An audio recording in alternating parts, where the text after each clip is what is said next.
through sickness and health and, all of that.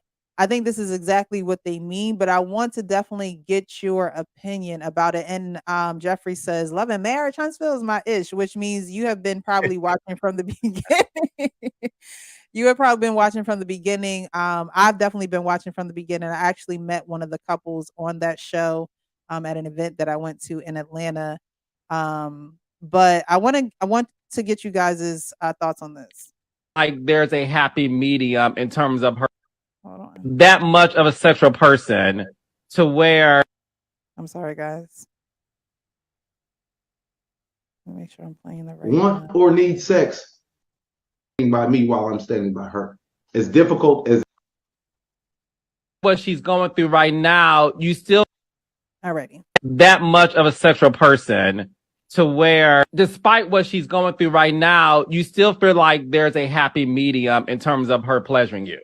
there's a difference between wants and needs, all right? And I'm a person who actually needs sex, not a person who wants sex. Now, at times I want it, but I actually need it. Life throws us curveballs like what we're going through right now. What Kimmy is doing is admirable as a spouse to roll over and suffer through it, fakes it all for me. Because at that moment, it's something that she completely didn't desire. Right. So I look at it as her standing. All right. So before we play the next video, what do you guys think about this one? I see y'all facial expressions, grooming and king. Okay, here comes showing out the shadows.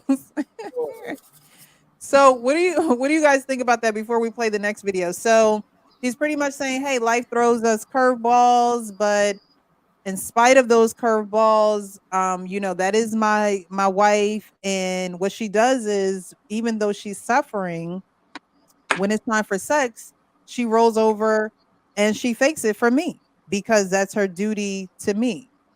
What do you guys think about that? That's a rough Huh?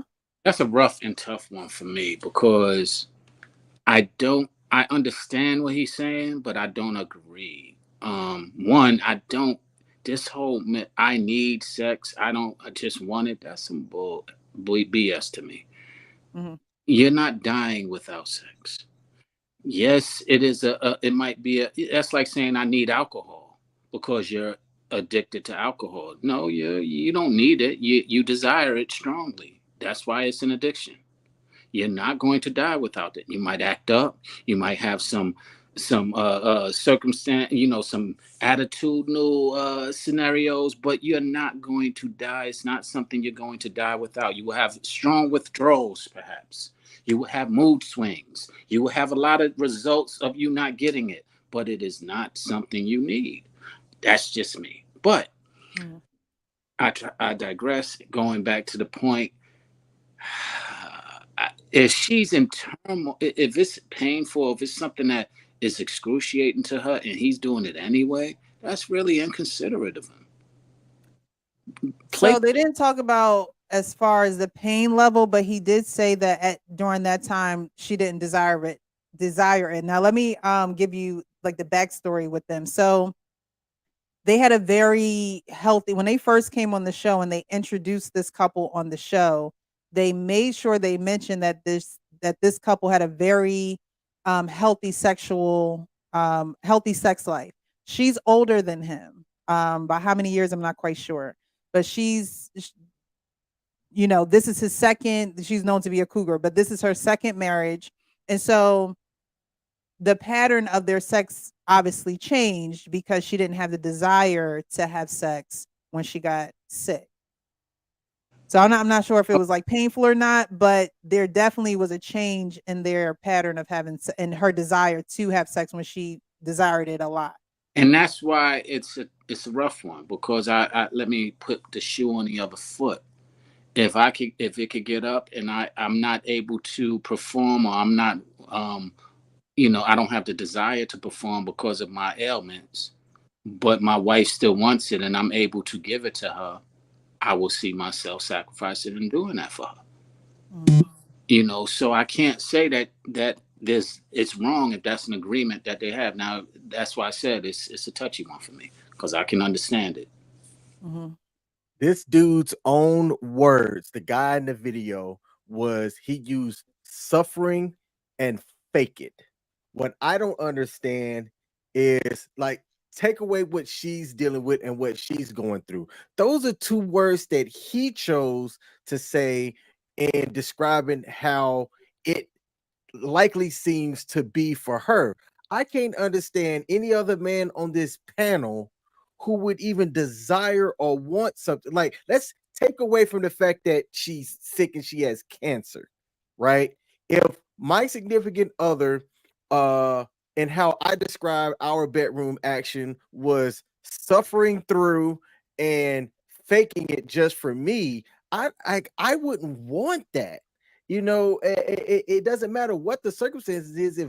If I'm like, oh, she just throwing it back at me just because she knows that I need it, but by my own words, she's suffering through to do it. How long can that last is what I'm thinking about, at least on his end, because eventually he's gonna be like, all right, well, she just laying there like a Carl's Jr. starfish. I need more. If I can't get it from her, where am I going to get it from? So I think it's a slippery slope depending on how long she suffers through giving him sexual intimacy. Okay. Great point. Grooming and reviews. I see you shaking your head. What are your thoughts? I think he's messed up, to be honest with you. Because if somebody's suffering through cancer, and I've seen it firsthand what chemo and all this stuff can do to you, there are other ways. Here's some lotion. Get a blow up doll and tear yourself. Very simple. Yeah. King has couple, King borrow. Call Pamela Anderson. But here's my thing. If you really love the woman so deeply, so much, you would do everything to make her comfortable. Forget your sexual needs. Forget anything else. At the point where somebody has cancer, let's say stage 4, the worst one, towards the end, that's the last thing I'm going to think about. I want my wife to survive. I want my loved one to survive. I want her to fight, no matter what. Go and say, my needs are first. This is not 1831, that she needs to lay there and perform, she likes it or not. We're not in that generation anymore. Mm-hmm. Sexually, it should be enjoyable by both parties. If my partner looks at me like, babe, I'm too tired, I'm not in the mood, I'm cranky or whatever, cool, I get it. I understand. We're human. We all have emotions. We all have needs. But to push somebody, turn around or force you like it or not, no. That's not being human. That's being a dog. I'm sorry. Okay. Oof. You're right. Pink, what are your thoughts? And then I'm going to play the second part of the clip. I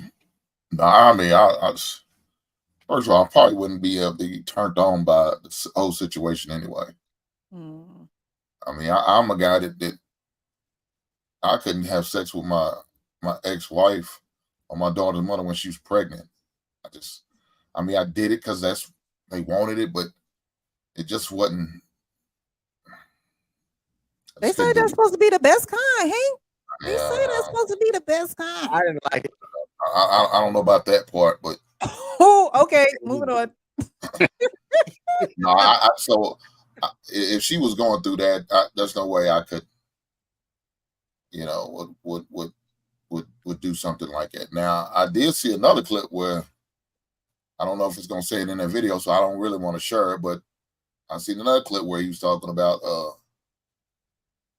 outsource. Oh, I don't know. I don't know. We'll see if it says in it. I don't remember if it says in it. Yeah, I seen a clip where he's talking about outsourcing. Okay. So I'm gonna leave it at that. All right, so we're gonna play the second clip here. Let's see. And then I'll give my 2 cents. Her. As difficult as it may seem, it is her standing by me while I'm standing by her. As difficult as it may seem, we should all feel that we would be better people and say, oh, no, I don't want or need sex for however long it takes for you to recover. But we then live in reality where that's not true. I want to ask you this. So when you say you need sex, not want to, you need it. Obviously, Mm-hmm. there's things we need. We need oxygen. We need water. There's certain things we need in order to be able to live a healthy life. Why do you need sex? I need sex like Carlos needs mess. So he chalks it up to, first of all, on the second video, he says, she's standing by me like I'm standing by her, as if he was equating him staying with her, although she's sick and she has breast cancer, to her doing her duty as a wife to have sex with him, as if they're on the same scale, as if you can weigh those things the same. Because I always thought that men do need sex. However, when real life happens like this, how will you guys react? Because it's something that you don't foresee coming. It's not something that, you plan on happening in your relationship. So, when it does happen, can you easily say, "Oh, well, I don't want to I don't want to make her uncomfortable, but I also don't want to be uncomfortable by not getting sex from my wife who usually gives it to me." How do you handle a situation like that? Because everyone has needs. And do those needs go unmet because she is sick? Like, are y'all saying that those needs, that you're willing for those needs, those strong needs and those strong desires, to get to not be met if something like that happens? You know what? Like, how Here, realistic can you be with it?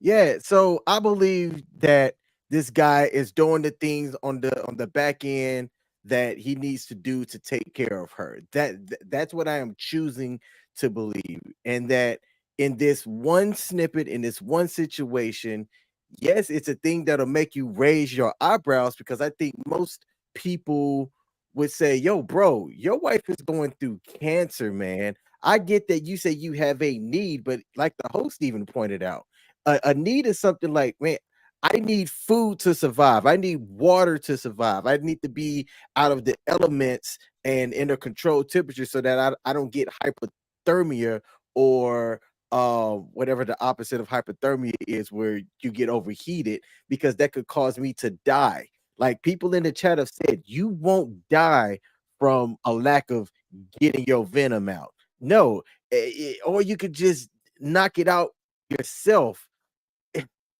I think that this guy is extremely selfish.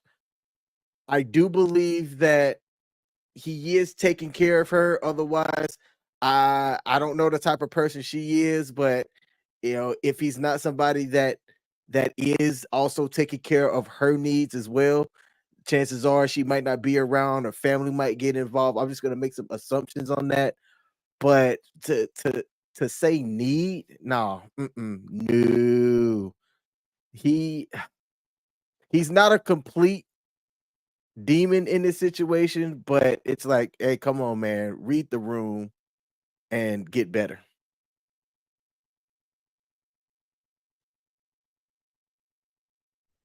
All right. Sean went, right? Everybody went?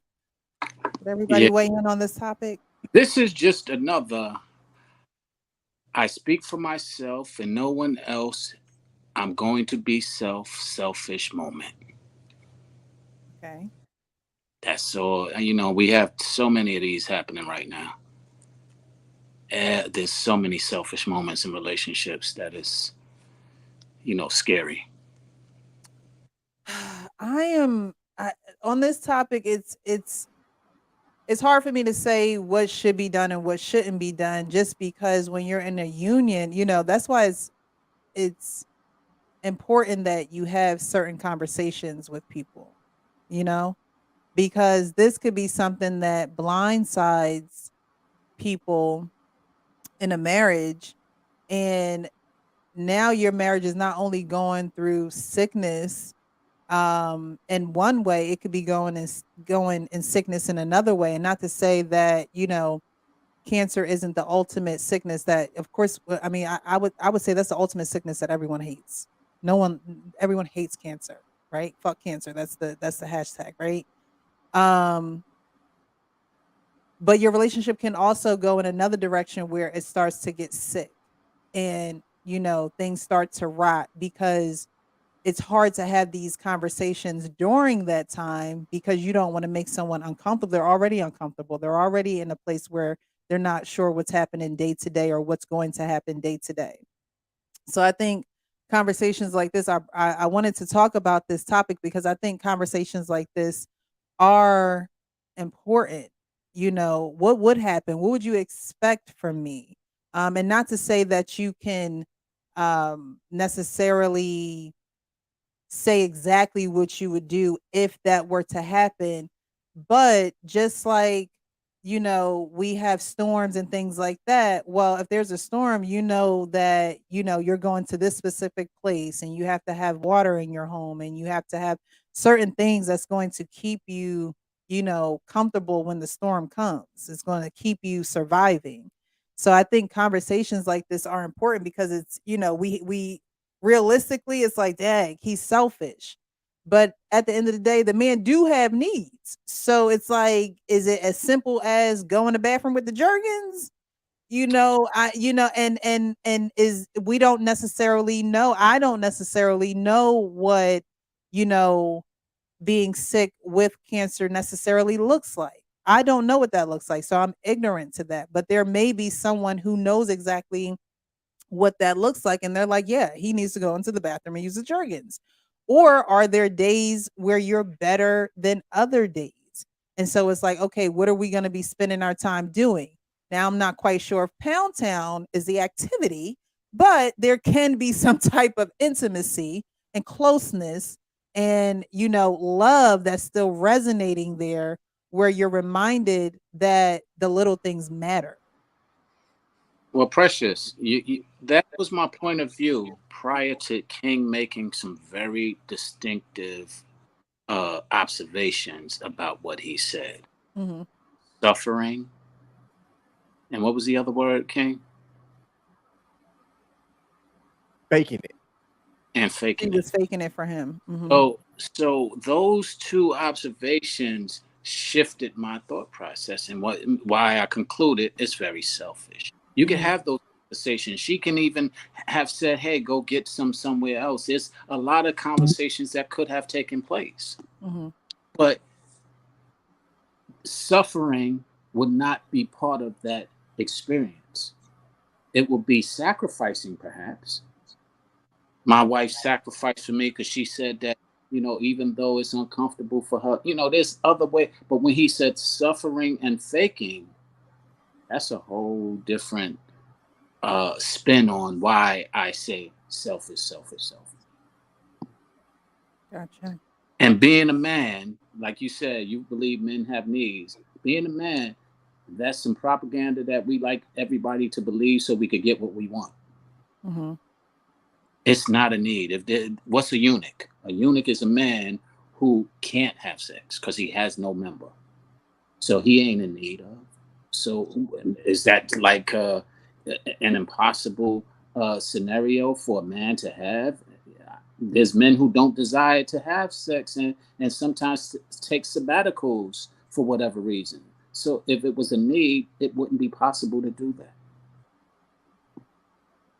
Now you called it a eunuch? Maybe I'm learning something for the first time tonight. Did you say a eunuch? Like for real. Maybe I'm learning something for the first time tonight. Is that a person that don't have a member down there? Is that what you're saying? Yes. Yeah. Yep. It's like the Does, dude off. does anybody else know this term in the chat? Don't make me Yeah. go alone, y'all. Yeah. Game of Thrones. See, I've never watched it. Okay. Well, it's not That's just what I'm saying. Is this a well-known term or is it just used? yeah. I think so. Yeah. Really? That's something we don't have to deal with over here. So I don't know how. Yeah, I'm like, I don't know why we brought it up, but yeah. Yeah. So history lesson. Back in the medieval years, in the medieval years, when they used to torture people or punish you, one of the biggest punishments is going chop chop of your pee-pee. Right. And that was the ultimate punishment besides hanging or burning to the stake or whatever. So if you, let's say, killed the king's son, argument's sakes, one of the punishment is no more banging. It wasn't just a punishment. It was also something that they hired the guard to secure the premises, not having a distraction of wanting women, not distraction of being or take the queen. Or if a slave did not follow an instruction of the master, they will literally rip it out. Not cut it, rip it out. What's Spartacus? You see what I mean? A little too graphic, but it was back in the days of Okay. Yeah. All right. All right. Hey, we learn things on the Monday night. Yeah, I'm gonna be honest. But before we move on, I want to touch base on something with the need thing. Mm-hmm. We don't need anything in life. We want things. That's a big difference. And we have to keep that in check as men and women. Like, I want $1 million. I want a house in a Lamborghini. I like those things. I don't need that in my life. Though, even sexual things, I love sex. I want sex. Doesn't mean I need it. If my wife is suffering, that's my first priority. I don't care if the house is clean, cooking, none of that stuff. I will do whatever I need to, however I need to, and how many jobs I have to work. If I have to work 4 jobs, not sleep, and do what I need to do, and make sure she gets her treatment and beat this, that's what matters. And at the end of the day, when she's healthy and ready, we're going to make it up. Simple as that. I'm not worried about the sexual at that point because she needs me to support her. Like, if I was sick, great example, I had a kidney stone. My ex was there. 100%. And it was 8.5 millimeter. I needed it. I couldn't do anything for 3 weeks. She didn't need it. She supported me. She was same. It goes both ways. It's a two-way street here. Right. Alrighty. So y'all are saying that I the way that I see it is that sex is not necessarily, I don't know, I always saw sex as a need for men, but it's not a big need for single men. I think that, that energy and extra, power should come out in different ways. But in a marriage, I would think that that is needed. And I think, like I said, we just have to have the difficult conversations when it comes to in sickness and in health, and death. Do death do us part? Even people that pass away in our lives, that are close to us, because I think those are things that really shift relationships. And you talk about your preferences and your significant others preferences and things like that, but when things start happening on the outside of you or things that you can't control, have you had those conversations? So I thought that was a good one to bring to the platform, to have that conversation, and for people to start having those conversations, because you never know who's going through what now. You never know who's going through a situation where it's a period of time where they don't have the desire anymore, and it could be due to health reasons. And so those are uncomfortable conversations, because you do know that your partner has a desire to the point where to them it is a need. They've been needing it all this time and you've been giving it. And so to for it to stop and there be no conversations surrounding it is, it makes the relationship a little rocky. Although we know what the circumstances are, those tough words have to be said instead of assumed, or, well, I'm sick, like it can't just be so cut and dry. Yeah, well, Precious, again, you're going to be a precious asset to your husband with that perspective, and we commend you for that. But you also have to put into perspective, you're a Scorpio, so y'all have a little different. y'all have a little different perspective on sex than most other people. So What? I don't know yes, about that. I don't do know about that. I don't know about that. I don't know. fellas, anybody ever had a Scorpio in their life? Yeah, I don't get into the horoscope signs, so I don't. Yeah, same here. Okay, Well, well, I'm a Sag, so do I need to say more? what was I, that? I don't know what that means, and I honestly don't think horoscopes factor into how a person is. I think it's an excuse thing. Believe it or not, I- King, if you read the signs, a lot of people's personality matches very well. And believe it or not, if you look at it scientifically, and I'm not too much into that thoroughly into it, but scientifically, somebody gave me this example the other day. They said if the stars and the moons can actually shift the ocean, why couldn't it shift human beings in a certain? I think it does kind of a very small percentage. I don't think I think that the moon and stars and astrology is very fascinating for those who don't study the moon and the stars and astronomy and things like that. Um but I think it does. I think that the moon is it does shift nature, and we're a part of nature. And so I think you should look into it, but I don't think it should be the sole reason of certain things. Like I do this solely because I'm a Scorpio. There are some things I feel like I do because I'm a Scorpio, but I don't. It's not my end all be all. Well, just for the record, what is said about Scorpios are Mhm. that sexually driven, one of the most sexually driven signs in astrology. Yeah, So, well, I don't know if either one of them is a Scorpio, so no, I'm sharing with I you don't that, know.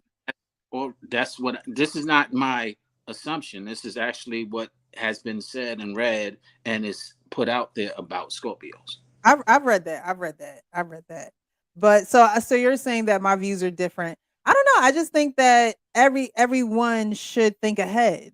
I think that everyone should be proactive in their thinking, Yeah, whether it comes to sex, whether it comes to, education, no matter what it comes to. I think that we shouldn't wait till things arise for us to be like, oh shit, what do we do now?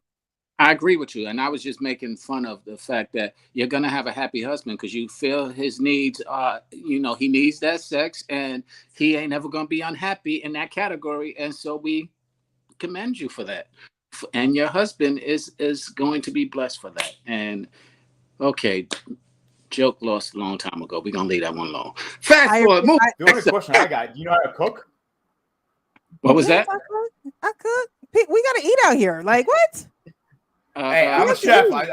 I'm a Do chef. I I'm like like do I so. like Oh, I see what you're doing here, grooming everybody. I see what you're doing. I see what you're doing. But we're gonna go on to the next topic, because in this topic, this is where we're actually going to I'm gonna get you guys involved.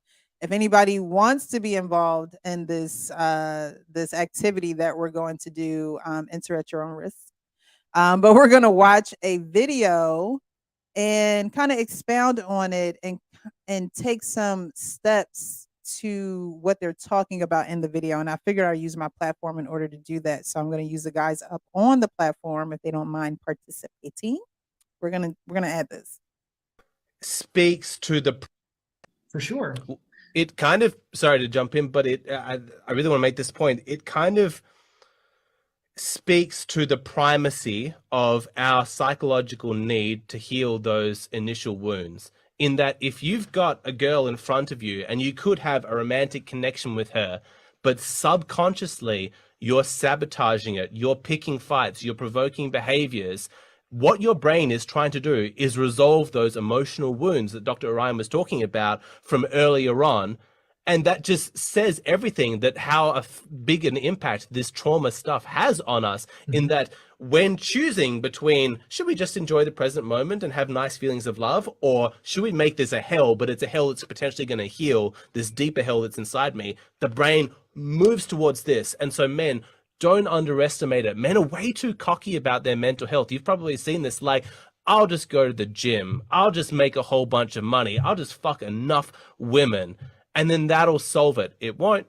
It won't. You got to take this stuff seriously, because if you don't, when the time comes and you're in front of a good woman, if you haven't sorted your shit out, you'll fuck up the relationship. You'll sabotage it because your brain so desperately needs to heal this stuff. And I've just seen, sorry for getting a bit worked up, but I've seen so many requests in my Hey Hero, in my Patreon DMs from guys who have fucked up good relationships because they underestimated how messed up they were inside, that they didn't take it seriously.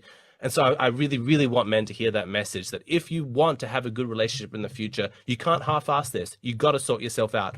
Relationships with good women are a luxury of the men who've done the work on themselves. It's not available to anybody else. The best that you're going to be able to have is a dysfunctional relationship. And as far as I can see, that's an absolute truth. I've not seen it work otherwise. For sure. Alrighty. So what do you guys think about that clip? Because he said a mouthful, and if we have to watch it again, we will and just break it down. But what do you guys think about that? Guys doing the work and at times self-sabotaging the relationships. Have you been in a situation where you self-sabotage a relationship and it end up costing you? Actually, I have. When I was younger, when I got my first serious relationship, I realized I had a lot of trauma from that relationship. So one relationship after the other, I was sabotaging it, like find every little excuse to run the other way. I'm like, things was going well, month or two, next, same thing, 2 months, next, and then realized I was suffering from trauma.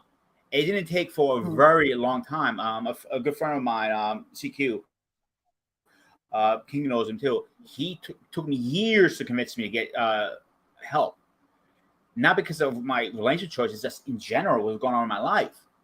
And I'm in therapy now. I'm not gonna deny. I'm very proud of it. And I'm seeing a female therapist. I'm great.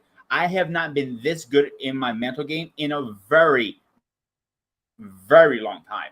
And anybody who doesn't think mental health is serious, check yourself very carefully. You need, if you don't have any issues, your life is perfect. Still go see somebody once in a while, have a conversation. Just let it out. I call it dumping the garbage out. That's a little saying I just came up with myself about 30 seconds ago. Dump the garbage out. It will help you so much. I became very passionate about this now, to the point like I look at people like, get help. Oh, I can't afford it.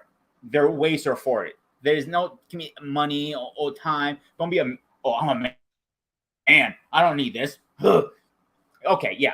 And like you can go to the gym and work out, and the gym works great. Martial arts. I'm martial arts. That worked great. Going to the range, put some steam. That works great. But it does not fix the problem. It puts a Band-Aid on it. You want to get rid of the Band-Aid and get rid of the stitches and heal yourself over time. It takes baby steps. This is not a marathon. It's not a race, it's a marathon. It takes slow steps. Even sometimes I still talk to my friends. If I can't get to my therapist for some reason, I vent to my friends. There's nothing wrong to venting. But when you're sabotaging your life, and I'll be honest with you, when I said those relationships I destroyed, when I started getting it fixed, I realized I did that. I reached out to them and I apologized to them because I wasn't fair for them. Thank you. I appreciate that, King. So I know that this is the Monday Night Men's Panel, and in that specific video, the audience that the guy was talking to, in which, yes, he did say a lot, but he said, men do the work, otherwise that you can self-sabotage.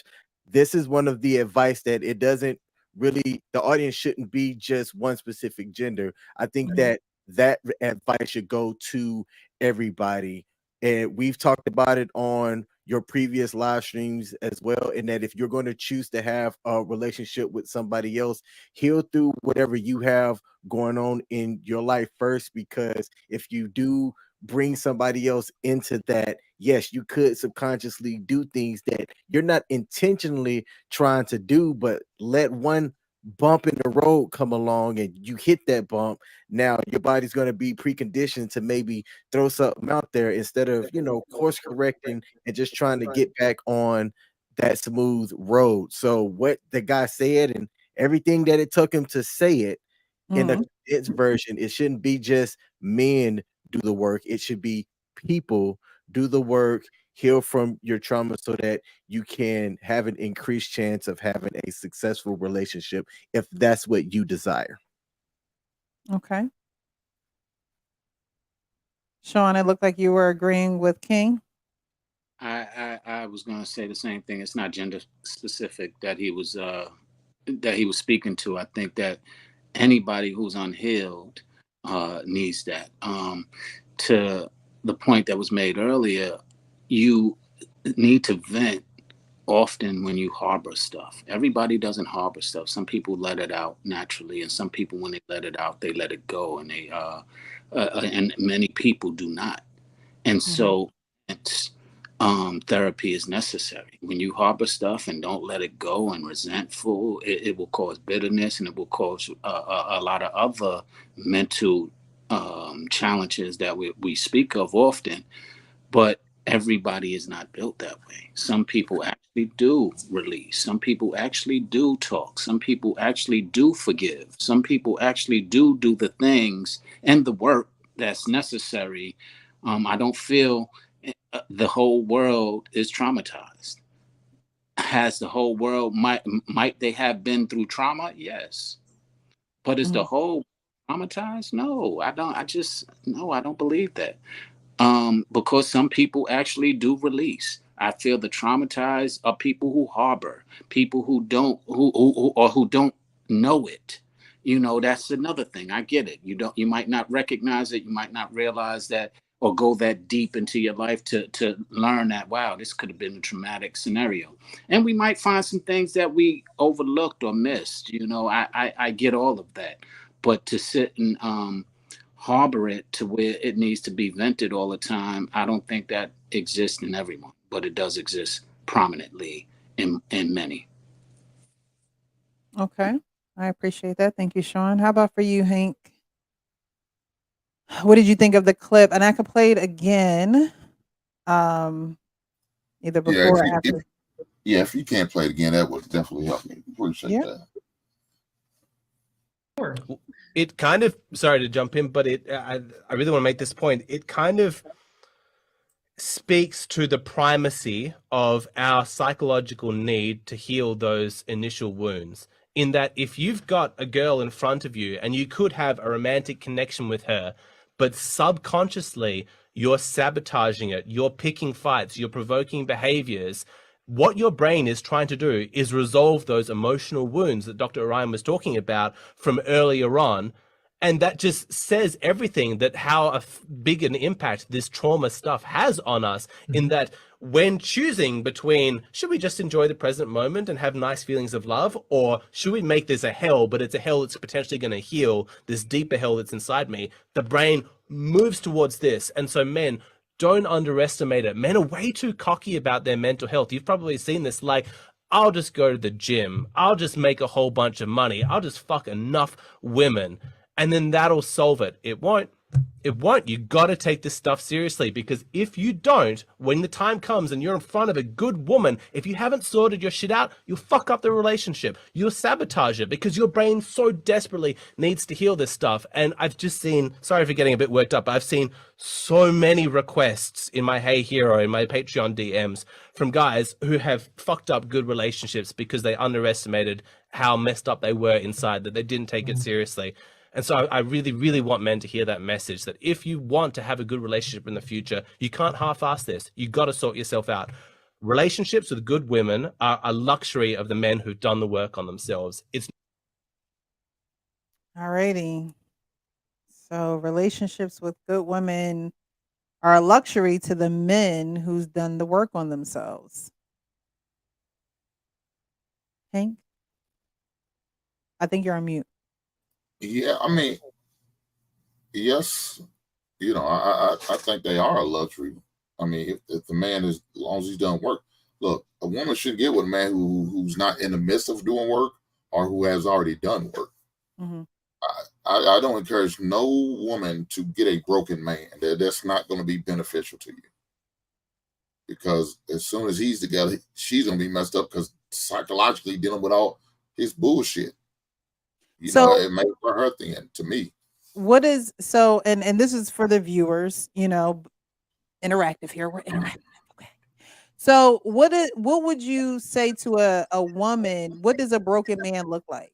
What is that experience like?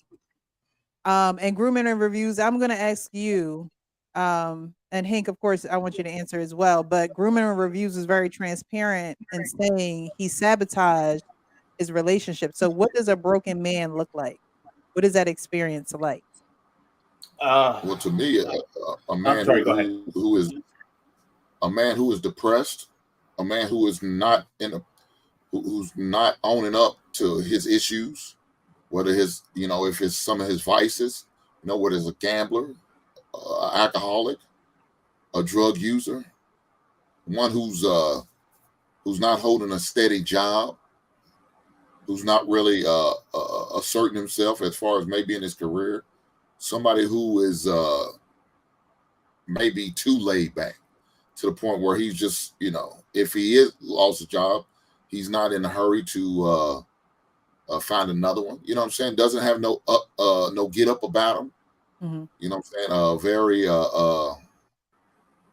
overly aggressive when you do challenge him. Mm. One who doesn't really want to listen. You know what I'm saying? And when you are being challenged, you know what I'm saying, you ready, like I said, you ready to fight and get into some type of physical altercation because you don't want to hear or handle that truth. Mm. You know what I'm saying? Somebody who's not willing to seek help. Those are, to me, are examples of a broken man. Those are all great examples. Thank you, Hank. Grooming and reviews. What are your examples of? I agree with most of it. But I'm going to add a little more to it. A man that is depressed, whose anger issues are so out of control, cajoling. Like I would tell her, "Let's go to the movie." I don't feel like, no, we're going. Getting over screaming matches. I mean, like top of the line, like to the point I'm blowing your eardrums out. Like it would be. I was literally out of control at that point. Like nobody wanted to be around me. I didn't become alcoholic or gambling or that. I was working a lot, but I didn't give a shit. I really didn't. If I got fired, I got fired. What big deal? I get another job tomorrow. I don't care. I'm a chef. I can find a job easily. There's so many restaurants. I didn't care. The only thing I cared about at the time is the next best thing. The next best thing. That's what I was looking for. And one fell after the other, And every time, at first it was like rainbows and sunshine. Oh, she might be it. And I'll nitpick the littlest thing. Like her brother, it was, a gamer all day. He didn't want to do anything. Like, okay, that's it. I'm out. I don't want to deal with this. Or she had, 2 kids from a previous relationship. I'm out. I'm like, anything you could think of, I will find an excuse to jump ship. Any excuse. Name it. I would have told you I did it. So no direction. Like you didn't have any direction. Exactly. You were just like yeah. Okay, gotcha. And my father, no offense to my father wasn't there to guide me and says, dude, you're messing up your life. He was always working. He was a good provider, but he wasn't the father figure that I needed. Gotcha. Thank you. Welcome to the show, Black Men Unfiltered Network. How are you this evening? Man, I'm sunshine, partly cloudy. I am honeymoon happy and peacock proud to be in the building with such wonderful people. The actual King Smith, what's going on? Grooming and reviews. Never met you, man, but I'm glad to be here with you. Hank, my brother from another mother, and the uncammed up, my brother Sean is in the back. What's going on, my brother? How you doing, man? Oh, and last but not least, the celebrity herself, the real Precious. All right, good to see y'all tonight, man. Good to see y'all. Good seeing you as well. Welcome. What's up, brother? Man, I was looking in the chat. I seen something that got me as soon as I walked in. It got up in here. I'm like, what? Oh, okay. So what would you like to add to the conversation? We were just watching this video of a man pretty much saying that men should do the work. A good person. Well, he said that a good woman is the luxury of a man who puts in the work. A good woman is a luxury. Can you share that video for me again, please? Sure. Yeah, please. Thank you so much. I thank you so much. Not available to anybody else. The best that you're going to be able to have is a dysfunctional relationship, and for sure, it kind of. Sorry to jump in, but I really want to make this point. It kind of speaks to the primacy of our psychological need to heal those initial wounds. in that if you've got a girl in front of you and you could have a romantic connection with her, but subconsciously you're sabotaging it, you're picking fights, you're provoking behaviors, what your brain is trying to do is resolve those emotional wounds that Dr. Orion was talking about from earlier on. And that just says everything, that how big an impact this trauma stuff has on us, in that when choosing between, should we just enjoy the present moment and have nice feelings of love, or should we make this a hell, but it's a hell that's potentially going to heal this deeper hell that's inside me, the brain moves towards this. And so men, don't underestimate it. Men are way too cocky about their mental health. You've probably seen this, like, I'll just go to the gym, I'll just make a whole bunch of money, I'll just fuck enough women, and then that'll solve it. It won't. It won't. You got to take this stuff seriously, because if you don't, when the time comes and you're in front of a good woman, if you haven't sorted your shit out, you'll fuck up the relationship. You'll sabotage it because your brain so desperately needs to heal this stuff. And I've just seen, sorry for getting a bit worked up, but I've seen so many requests in my Hey Hero, in my Patreon DMs, from guys who have fucked up good relationships because they underestimated how messed up they were inside, that they didn't take it seriously. And so I really, really want men to hear that message, that if you want to have a good relationship in the future, you can't half-ass this. You got to sort yourself out. Relationships with good women are a luxury of the men who've done the work on themselves. It's not available to anybody else. The best that you're going to be able to have is a dysfunctional relationship. And as far as I can see, that's an absolute truth. I've not seen it work otherwise. All right, let me go ahead and put a nail in this board so it could stay. I think that everyone should go through healing. I just got done. This is so crazy. I just got done talking to a young lady who was talking about the same thing. I think people shouldn't wait till they get in a relationship to heal. I think you should go through healing. There's a lot of people walking around, men and women, who have been assaulted, been touched, went through things with their evil mom, evil dad, evil uncle, brother, sister alike, and they never sat on anybody's couch. And they grow up and they become these people, and everything that they touch is broken. They break everything because they can't even see themselves being happy. They can't see themselves being happy at all. They can't. Well, I ain't gonna say happy, because happy is temporary state. They can't see themselves having moments of joy in successful relationships because they haven't gone through the healing that they need to go through. And so many people are in denial, and so many people are delusional that they don't think they need help. And that's why their relationships continue to fail. And that's why when I said, I heard grooming and reviews going in when I came in, and I think I heard him say something. If I'm wrong, correct me. But that's why I teach these young men in our community. We don't go see the therapist at all. So that's why I tell young men, you shouldn't marry or date single moms. And the reason for that, I'm not being mean. I'm not saying they're not valuable or none of that. I'm saying if they haven't gone to get the help from the abandonment issues of that father, going through the stresses and the depression of raising a child by themselves, and then you think you're going to go in there and she going to all of a sudden become everything. No. She has some healing to do. And I think until that woman has had some healing and gone through the struggles of life going through therapy to get through those struggles of life, of abandonment from probably baby daddy, depression from the baby, until she gets that healing, I don't think that she should be in the dating pool. I think that broke people, hurt people. I'll land my plane there. Thank you. And Hank, were you finished earlier? Because I asked you a question based off of what you were saying, but I wasn't sure if you were done with your statement with this. No. I mean, like I said, I would not date some woman that needs help, needs therapy, that's broken. I wouldn't encourage no man or no woman to date a man. Exactly. There's no way I would do that. I would not, because again, now if they're in a process, if they're in therapy and we get together, okay, I can rock with that, because I know, I see the efforts, I see the works, I see what they're doing. So I can go with that, right? You know what I'm saying? But if they haven't been If they're not in it currently, yeah, don't even waste your time. I don't care how nice they look, how pretty, how good they smell. None of that. I don't care how good the sex is. None of that matters. Because your mental ain't gonna be right. Because the bullshit you're gonna have to go through just to get that man or that woman to a right place, man. You know, she may be right, but by the time you get done and get all that, you're gonna be all the way messed up. And you're gonna have to re-enroll. You're gonna have to re-enlist.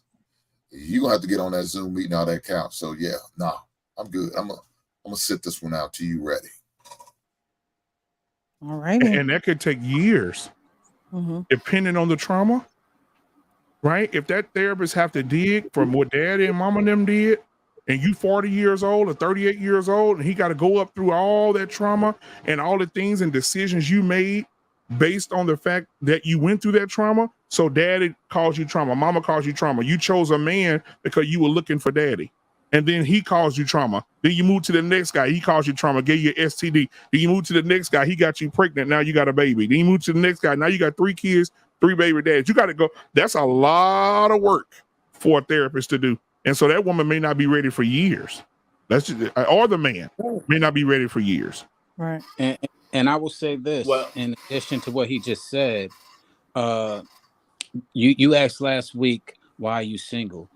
And I was playing around with it, but the real answer is that I'm not always willing to put in the time and energy necessary to sustain a relationship simply for a lot of those reasons. Trying to identify that somebody is going through those things is a process in itself. Trying to do it without being intimate with them is a longer process. And usually that's how you got to weed through it. You can, once you and at least this is how I do it. Once you put that intimacy in there, it clouds your better judgment, and you may not be able to see some of those signs. And those signs sometimes are hidden so deep, or denied, or or just unaware. There's a lot of things that people throw under the bed or throw under the rug and never ever explore that rug again. And that rug just has a big bump in it that continues to hurt when you walk over it, but you don't even realize it. And then you got a stranger coming in and he walking, he like, yo, what is this lump in your house? And you like, oh, that's not, and that's just how it is. It's been that way for years.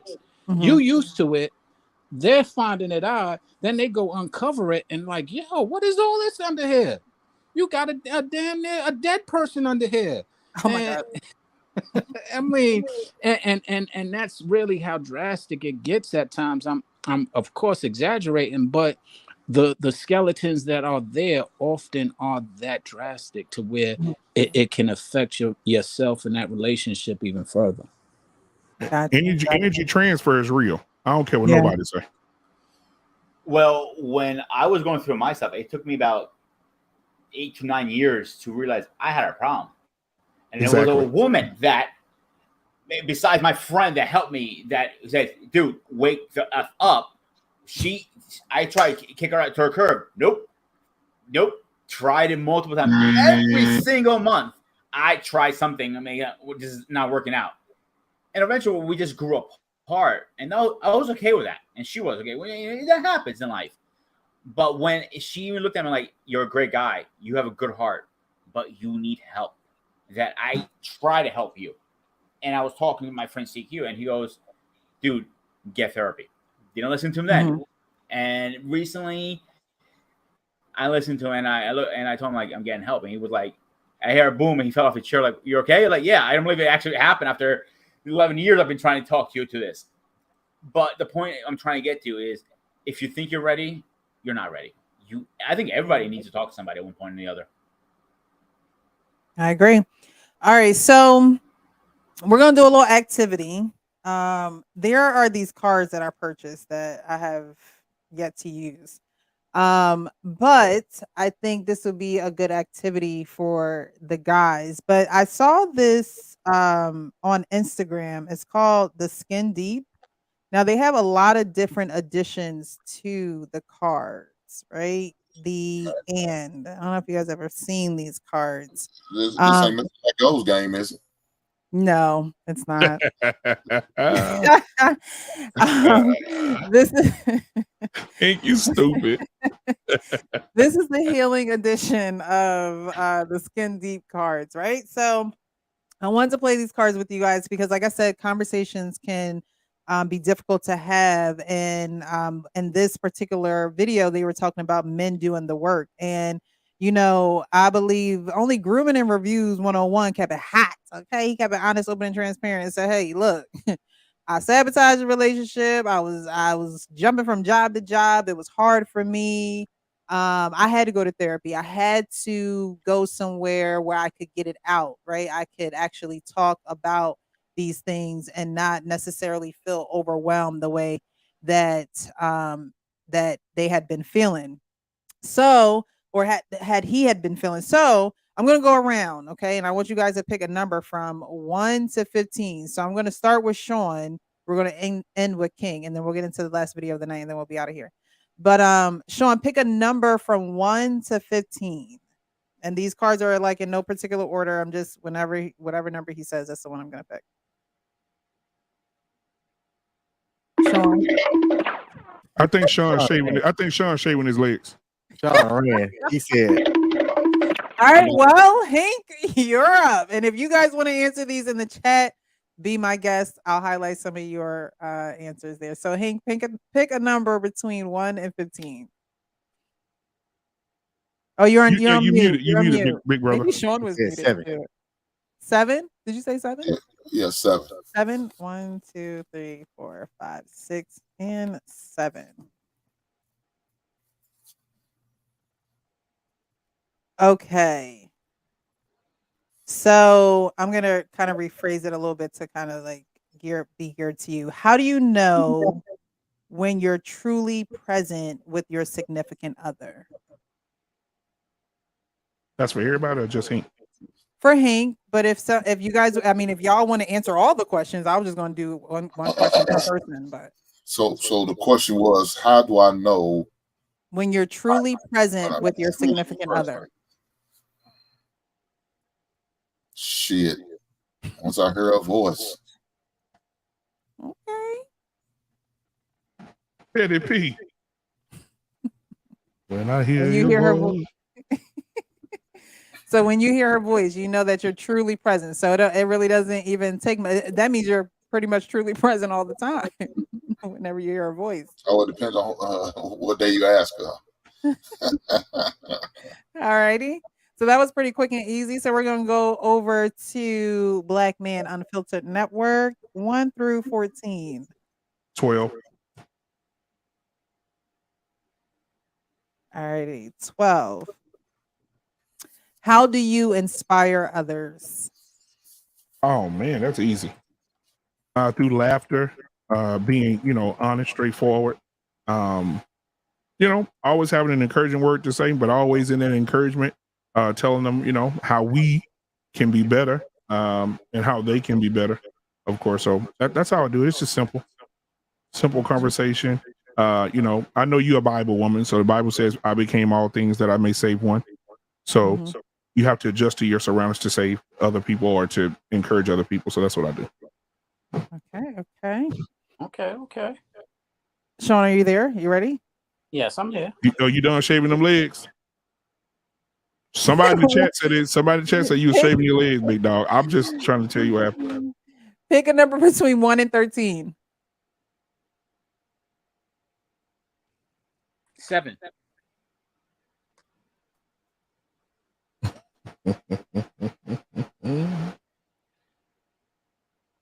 When was the last time you felt really connected to someone? May 20th, 2021. Oh, May well, do tell. 20th, 2021. Okay. I shared a story with the person. I was it's my ex. That was the last time we were intimate, but the first time the intimacy meant as much as it did. Now, for some reason, it felt like that was the first time she actually released all of her inhibitions and concerns and presented them to me in every way, form, and fashion. Where the first time she really acted as a wife in totality, although we're not married, and we weren't married. And I say that because she came over with her engagement ring. She can't, she was acting very cooperative, not having, and we had not been speaking for some time, and Mother's Day came around and she was with her mother and her aunt. And I guess they might have encouraged some of this because they're both married, and I wasn't speaking with her. I just kind of cut her off. And so that was the first time that I saw her on Mother's Day, and I took her mother and her aunt out, and she happened to join us. And I didn't invite her, but nor did I, say she couldn't come. So when we were there, I was like, all right, cool, you can come. I really didn't respond the way that I used to because I just wasn't present there, as you said earlier. Ultimately, we wound up spending time. We were going to Orlando together for our granddaughter's birthday. We didn't make it. We missed the flight, and we had to spend the night with one another. And that was one of the most magical nights. And I say it from this, I'm going from the inception of it, the start of it is, it started that way. Like I said, the engagement ring, the cooperativeness, just pleasant to be around one another for the first time in a long time. Not that it hasn't ever happened. So we had sex. It was literally in arms, woke up in each other's arms.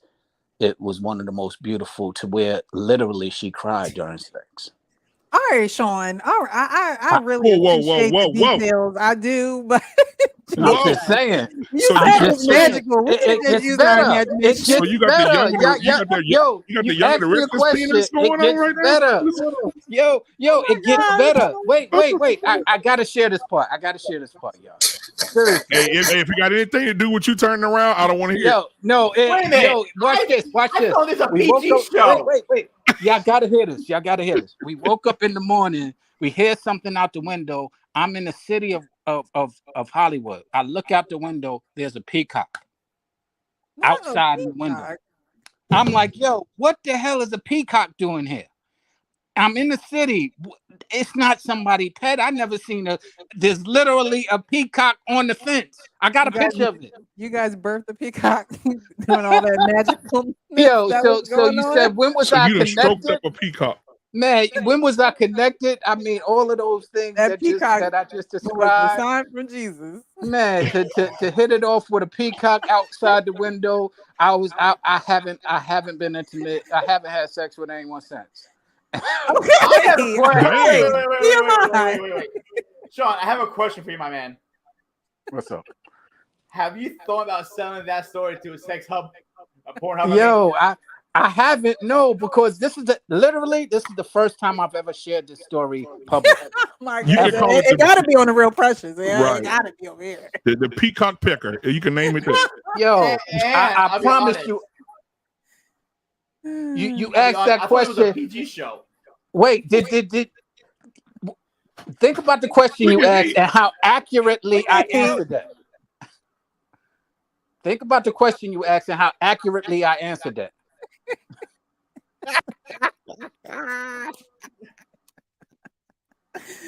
Oh snap! It's dope. Look, all right. We're gonna move on to comment reviews, guys. We had a novella.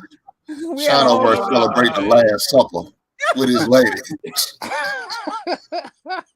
after he done had her, he done ran off. Hank, you ain't never lie. You ain't never lie. What's my theme song, y'all? I'm just a bachelor. Hey, I can hear it now. Hey, girl, look out the window. I rented a peacock.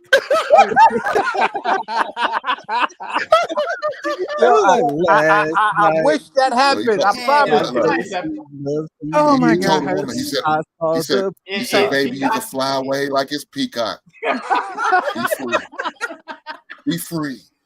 Yo, maybe if you think you like this cock, look out the window. Yeah, yo, you're gonna get clown for this for a while. This is when you need your music, King. This is Oh when my you Oh need to God. man, reboot your hey, I was music. trying to download it real quick just for this. Oh So, man, King, Alright. you got the next picture? You got the picture, episode. King? He gave man. look. It says skin deep. Sean went skin deep. All right, Skin deep. we gonna move on to grooming Raw and dog review. and everything. Just Pick a I number mean, between in fairness, we were together for about 10 years. So the raw dog was natural. why you ain't married that woman, man? right. That's another show. That's a 'Cause whole nother show. We won't go there right now. Let's You stick found with out the something year peacock. 11, you ain't see in year Sean, 3? just so you know, Let's stick with the peacock. All right, we Okay. had a peacock moment, y'all. Leave it. grooming and Sean, review. NBC. I want to give you a little advice, Sean. Ready? Peacock oil is great for beards. That's all I'm gonna leave it to you. Wow. I, I, Group, I, group, I only saw the peacock. I never got close encounters. It was out the window, and it was. By the time I went downstairs and took a picture of it, it was gone. And I was like, "Yo, what the hell?" That's where I believe Jesus is in my life, right then and there. the peacock. All right. Ladies and gentlemen, the sponsor of the show hold on, tonight is the Flying Precious, Peacock. Precious, before you go, I have visual proof of Sean's story. If you see right there, down as a other screen, Oh, look down. There it is. No, Look don't down. put it. That's the peacock. It's right there. Hey, you see all the eyes that was looking through the window?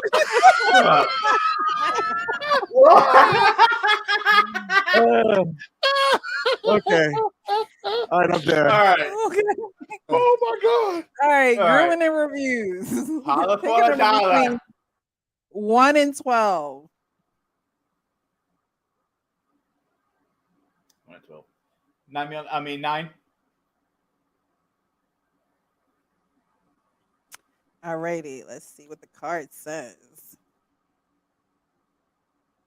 When others look at your life, what do you think is the lesson they can learn from it?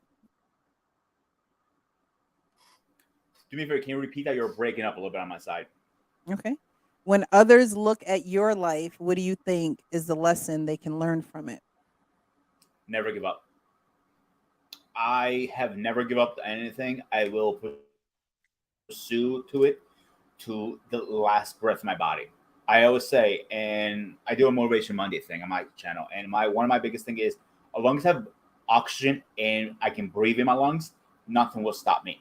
I don't fall backwards. I fall forward so I can learn my mistakes, so I can teach it and pass it on to somebody else. Okay. Thank you. Thank you. Thank you. And King, pick a number between 1 and 11.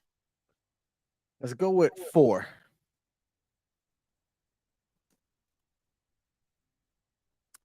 What is one emotion you should practice more of and why? Ooh, man.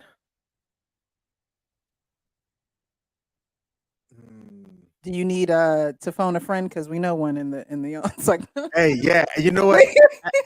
So actually, I might. So, to my boo thing, Kim, if you're listening, because my answer would say I don't think I'm empathetic enough, and I think that I need to. I would say I need to practice more empathy. But if you ask certain people or those that I love, they might tell you I'm the most empathetic person that they've met.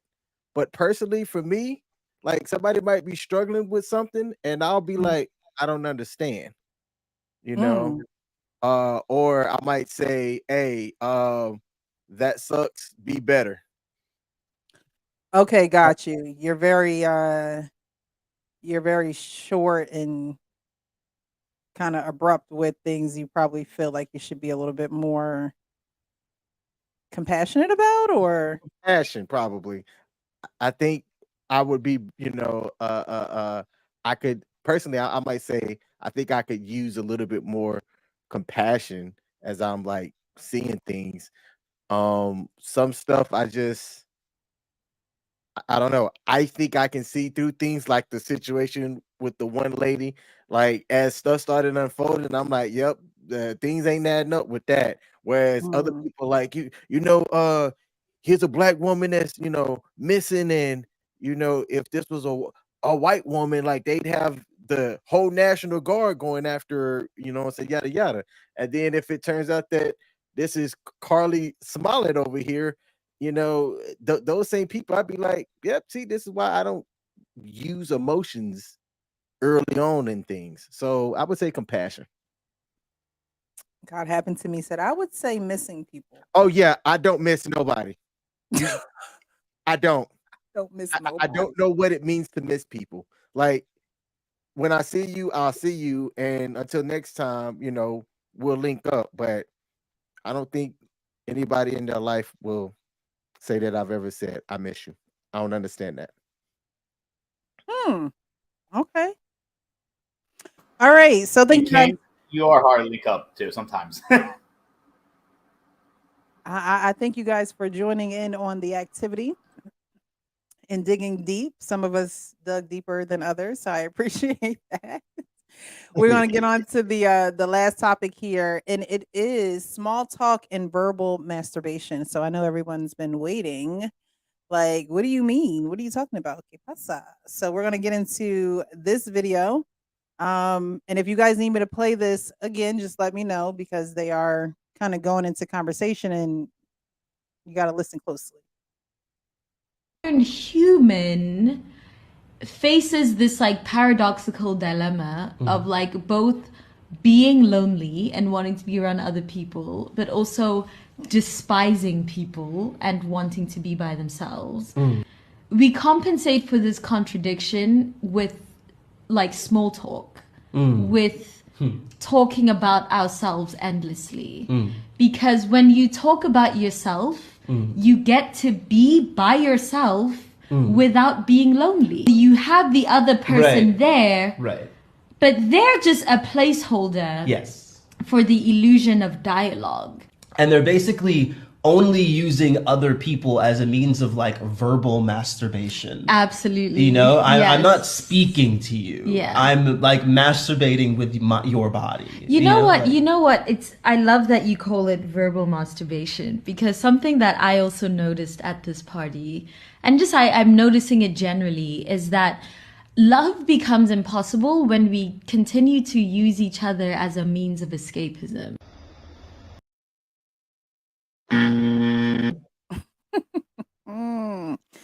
So, do we need to break it down, or did you digest that in one helping? I got lost. That sounds like a bunch of bullshit between Bullshit to me. Yeah, okay, yeah, go ahead. You took it out of my mouth. All right, so let's listen to the first part of what is being said. Make Sean Cam up. All right, let's listen to the first part and we'll break it down. All right. The modern human faces this like paradoxical dilemma of like both being lonely and wanting to be around other people, but also despising people and wanting to be by themselves. All right, so let's just break that down, right? She said the modern person has a dilemma of being lonely and wanting to be around other people, but also despises people and wants to be by themselves. Right? So the modern person, again, they have a dilemma with being lonely and wanting to be around other people. What do you guys think about? Do you think that's true? Do you think that there's a dilemma of being lonely but wanting to be around other people, but then despising other people and then wanting to go back to be by yourself? Yeah, that sounds confusing. You know, Okay, so you hate what being about lonely. You hate being lonely, Mhm. but at the same time, you want to be around people. But then when you get around the people, you realize, yeah, I really don't want to be around these son bitches. Yeah, it's a dilemma. Yeah. I think it's a dilemma that a lot of Well- people have, especially now since social media. But I'll let y'all take it away. I can see that sometimes with my family. Mhm. You know, I miss them. I want to see them. I want to interact with them. But then once I get around, I'm like, ah, damn, these motherfuckers are crazy. Ah, damn, let me get up out of here. They bring my IQ level down. I got a friend who has an issue with not having a lot of friends, right? And wanting friends, has this desire for friends. Yet complains about how people have taken and friends have taken advantage of them on so many occasions, and not wanting to be that person that gets taken advantage of. And I'm like, yo, so you want to have these friends, and then the friends that you happen to choose don't do right by you, and you gain resentment and bitterness, but yet you're lonely and want friends. That's kind of what that reminded me of. And it's very confusing to me, because I'm like, yo, I got a lot of people that I know and who I can call friends. And I'm like, yo, I'm not rushing to find more. I'm not, I'm not out there to have a lot, because to the point that she made, people do sometimes take advantage and or aren't as genuine as a friend as sometimes I would prefer. So if you cannot reciprocate what I won't ask you to do anything that I don't do myself. But if you can't reciprocate what I do, it feels kind of empty to me. And I sometimes get hurt in those situations. Or I don't want to say hurt, but I'll say hurt just for the sake of conversation. And I don't like that feeling. So I prefer to either identify how genuine they are, or not even put the energy in to try and find out who they are in the first place. Now, earlier you kind of alluded to, you were saying how it takes work to see where someone is, like, emotionally. You kind of said something alluding to that, like, it takes work. It's draining sometimes. Right. So if we're going off of that, because we talk about family and getting back to the order of things. So if we're talking about that and the dilemma of being lonely, because let's face it, it's not good for man to be alone. It's written that way, and I believe that is that way for a reason. I believe that God sent women to men for a reason, and the biggest reason is for you to not be alone. So let's just say other men carried that, you know, that idea of, hey, it's going to take a lot. Like, it's a little bit draining. I don't know what she come with and things like that. Is that a big dilemma of being lonely and wanting to be around other people and then despising them? Let's just say you find out something about her and you're like, dang, I should have never even crossed that line, because now I want to be by myself again. So how do you balance that out? How do you say it's worth being alone or it's not worth being alone? Let me clarify something. I never said that because I don't like to invest the time that I'm alone. I never said that.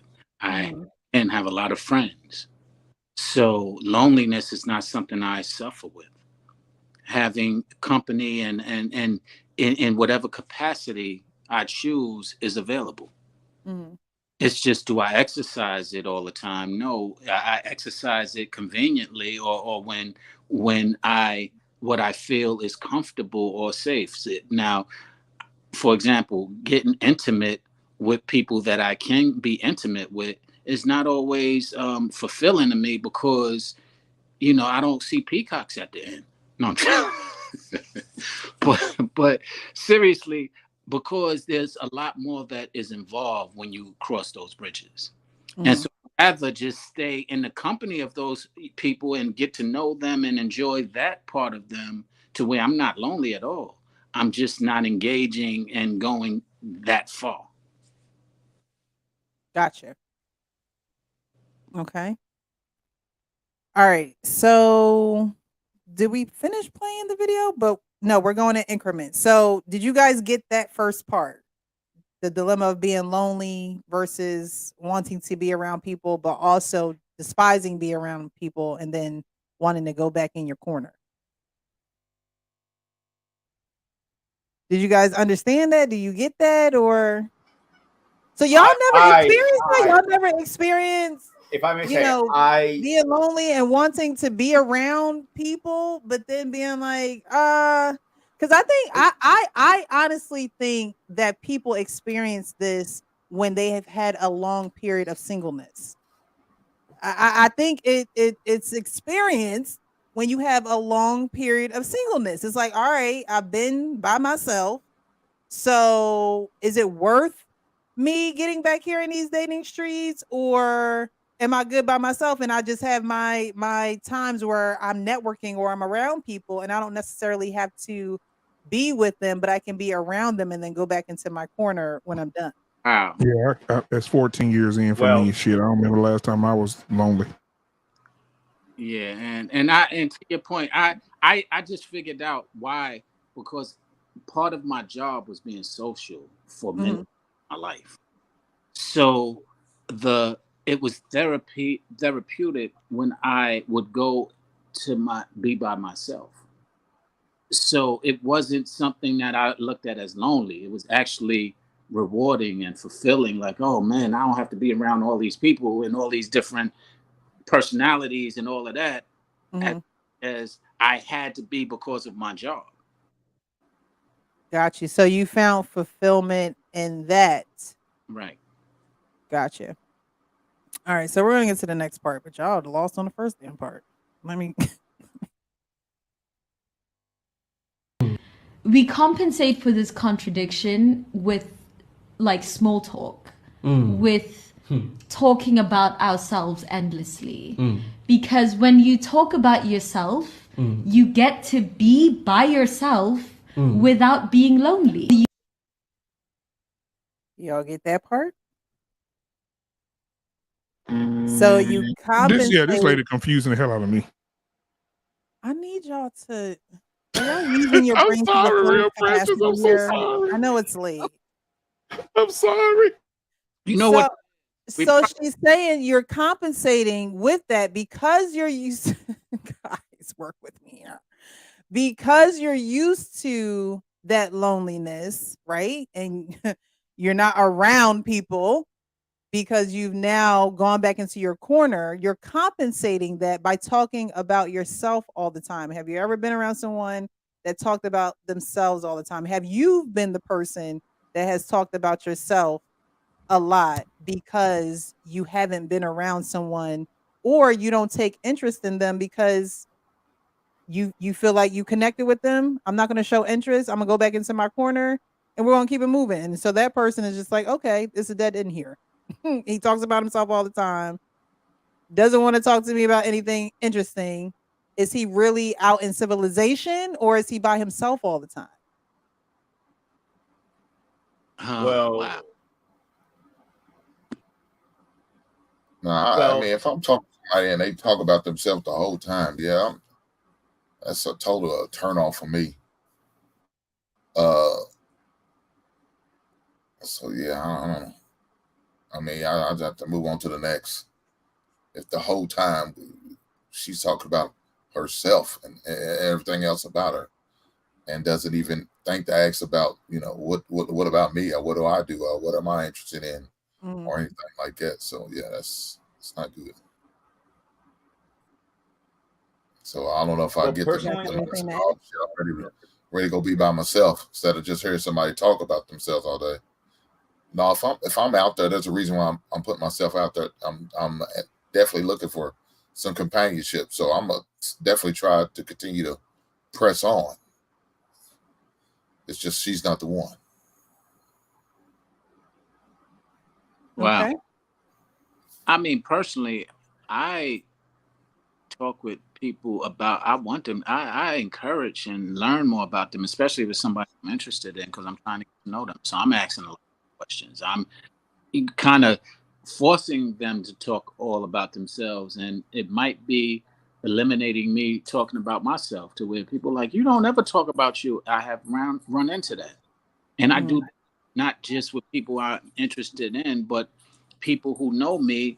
Usually I'm talking about something in their life and giving some type of advice. I don't know why, but that's just something I've been doing for decades. So nah, I don't ever find myself just talking about myself as a release, because I'm just not there with them and all that gibberish she was speaking. So I don't relate to that. It sounds like gibberish. It sounds like something she relates to, something she does, but Mhm. I can even imagine. Okay. We're gonna Well, finish off this video. Go ahead. I feel somebody talks about themselves, they're very self-centered. Hmm. It's good to be alone at times to just recharge your batteries, play video games, watch a movie, read a book, whatever the case is. But as human beings, we need to be around people. We need to socialize. We need to go out for our drinks. We need to have dinner with somebody. You want to, or have a hug, or whatever the case is. It's just one of those things. Being alone, I don't agree with that. Hmm. Yeah, so what you just highlighted with Corey, it's kind of where I'm sitting at with that. I'm like, hey, I'm focused on the work, and that's not really something that. I think this is going. It's interesting, actually. I'm gonna run this back and watch it, but I think it's interesting. I think this is something that actually goes over men's heads. If I'm being totally honest with you, I deal I with agree. I date men, right? So I have been in situations where men aren't necessarily interested in the date. They do talk a lot about themselves, or they don't have progressive conversation. The conversation doesn't really progress, and I'm not sure if they realize that, or if that has to be something that's brought to their attention. And like I said, some men, when they have been single for a very long time, it's a little weird when they're back in the dating realm, because again, they talk about themselves, and she uses this word ma- verbal masturbation, right? That's what the topic is. And it's like you're there, you're with them, but it's like they're using you to talk to you, but not talking with you. And so you guys, as a man, or as men, you may or may not do this, or pick this out. I think more women probably would see this in men, and so that's why you guys are like, what? I don't relate. Um, because there are times, like I said, where men will talk about themselves, and they're not really careful in how they're speaking to a woman that they're dating, that they're trying to get more information from. It doesn't seem like they're there to get information. It just seems like there's a initiative or a mission that they're on, and they just continue on with that. And as a woman, you're like, what just happened here? Or what is going on here? Are you not interested, or do you not want to ask certain questions, or it's a mystery? And so when I saw this video, I said, I wonder if men realize that this happens. This happens with women as well. But like I said, I think that when there is a long period of singleness, getting back in the dating scene and communicating is a difficult thing. And I don't know if anybody will be honest enough to, say that, but it's different out here in 2023. Unless you Hey, found somebody that I'm Hey, sorry. it's different for a lot of reasons too. Because hey, look, like let's throw this out there. I'm going to throw the whole pink elephant into the room as well. When you take a look at dating in general nowadays, you have people. How do I say this? There's websites like Syncing Arrangements that are popping up that people are using as dating sites. So certain guys can go, you know what? I'm not lonely because at any point in time, I could go out into this marketplace, go find me somebody at the junior college, have some fun for a little bit, and then go on about my day doing something else. So I think there's a lot of things But that are that's what I'm saying. How much real life is getting in there? Like, I think social media has played a huge issue, because, or a huge, has played a huge part in the communication and the real life experience in the dating scene. Because, like you say, you can go on a dating site. You can, hell, you can go right on Instagram. and you can like. But what do you really like in real life? What are you really like, and what do you really like? Like, I don't think that I think that those conversations are a lost art. And quite frankly, I don't do small talk. I hate it. I absolutely hate it. Like, don't just text me, "Hey, how are you?" And I'm like, "I'm great. How are you?" And you just text back, and that's it. To me, that small talk is irrelevant. Like, was there a meaning? Did you really want to know how I was? Like, it's irrelevant. So I think that conversation is a lost art in dating nowadays because everything's so short, everything is so okay, everything is so emoji, everything is so, it's just like, are you scared to talk? You Are know, you like, scared to What communicate? you know what it might be that you. Someone did say something that I want to put up here. I just want to star what they said because it said something about a man. Some men might say the wrong thing that may sabotage the relationship. You know what else? What I was gonna say that you might be encountering right now is that all of us men are here talking on panels and have conversations regularly. We're not missing communication skills or the ability to strike up and have some in-depth conversations. We're not those men that you just described. Now, Hmm. Hmm. a lot, yeah, the dating scene is horrible out there for both men and women. That's why I sing my song. And by the way, I changed my song from "I'm Just a Bachelor" to "I'm Living the Single Sing." Oh my Whatever. God. That's my new Yeah. song. But it's hard. It's hard out here, and I encourage and I share with all of my friends, girlfriends especially, like, yo, if you got a good one, keep them because there ain't that many good men out there. Just the same way, if I ask you right now to hook me up with a good woman, you'd probably be a little bit reluctant. I Mm. know I would be reluctant if you hook me up with a good. I only have two, and they're taken. You say you would be reluctant if someone hooked you up with a good woman? No, I said that if I ask for someone to hook me up with a good woman, they might be reluctant because they might not have one that can fill that void. And I said I would be reluctant if someone asked me to hook them up with a good guy because I'd be like, yeah, I don't really got too many good guys that I know. Only couple are taken, and the rest of them I wouldn't do it because I know what they're about. They will finesse you. They That's will not treat a good you good. thing. That's not a good thing. Realize that, but that's the reality of what's going on right now. I mean, fellas, how many good guys? If a girl, one of your girlfriends or homegirls came up to you and said, "Yo, hook me up with one of your friends," how many of y'all got friends that y'all be like, "Yeah, he's that man you could get with"? All the ones I know are already snatched up. Uh, that's what I just said. Hank, you got any? No, I don't have no girlfriends like that. No, I said guy. No, I said guy friend. Your girlfriends who asked you to hook him up with a good guy friend of yours. I don't have no girlfriends like that. Oh, uh, uh, and I'm just Grooming saying, and reviews? grooming. Whoa, here we go. Um, Being in the dating scene prior and now is horrible. Like, I feel dating apps has destroyed the dating thing. Agree with you. I don't like small talk. Like, give me a conversation so I can engage with you. So see if we have common interests before we move on to the next step, like exchanging numbers, talking on the phone, not texting, talking on the phone. I want to hear your voice because over text, I can say something just being sarcastic, joking, being a smart ass, and she might take it all the way around. But if you hear my voice, you might okay, he's just being a dumbass. But the dating game right now is almost obsolete.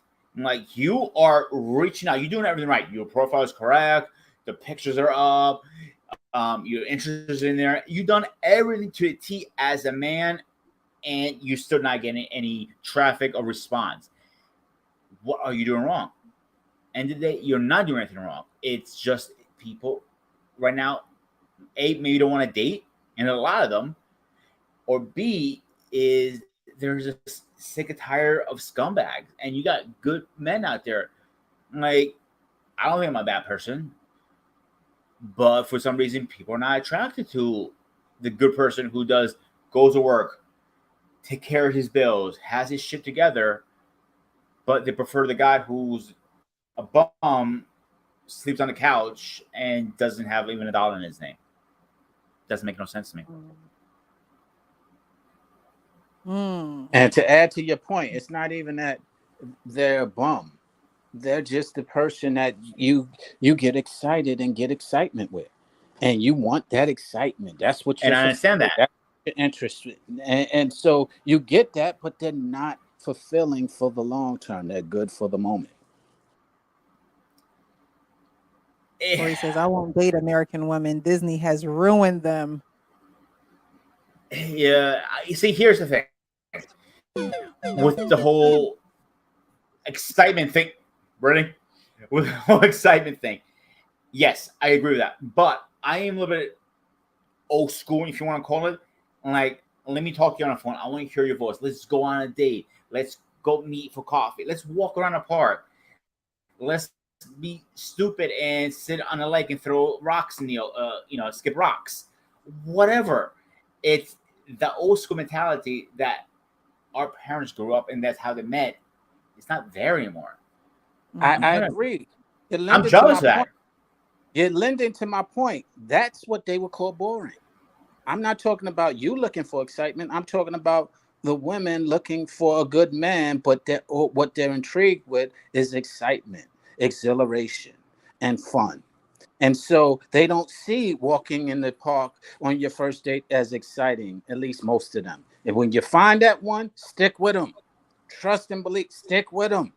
And like some of the conversations I have, it start going, "Hey, how are you?" And the first question I ask, "Do you live alone? How much do you make?" I'm like, "That's kind of a little personal. How much I make? Let me get to know me a little better. What does it matter how much money is in my bank account? My bill to pay. I have a roof over my head. Get to know me first before you ask me. I don't care if you ask me what my career is. I'm okay with that. But why do you need to know how much I make?" And that to me is a gold digger right there. And that's the other factor you have when you have people talk to you. They're just want a quick meal or something out of it. Okay. We're going to keep on with the video. You have the other person there, Right. but they're just a placeholder. Yes. For the illusion of dialogue. And they're basically only using other people as a means of like verbal masturbation. Absolutely.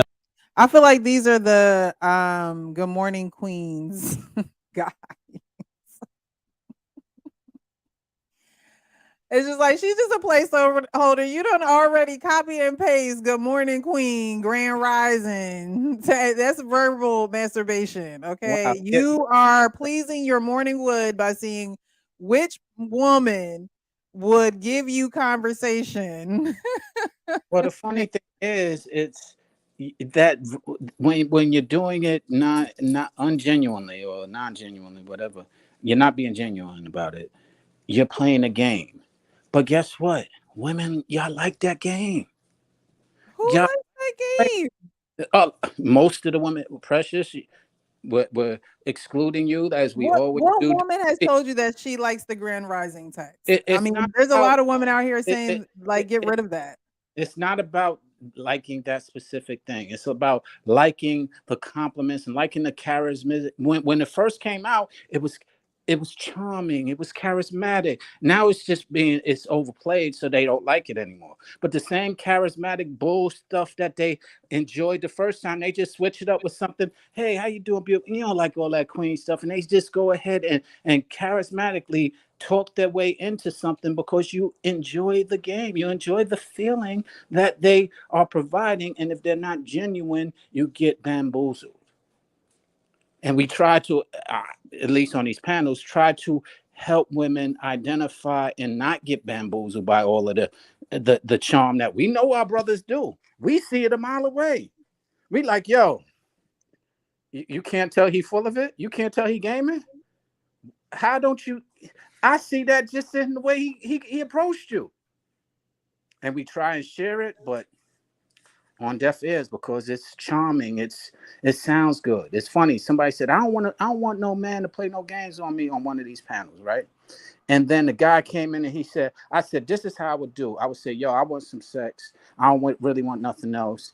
And I said, that has worked for me. So he's like, you can't do it that raw. You got to do it with a little bit more finesse. And the guy came in and he said, yeah, well, baby, you know what?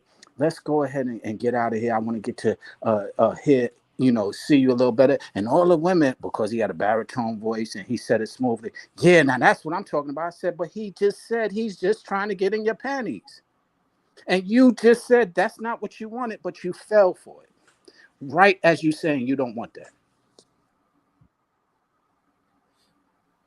Here's the other thing.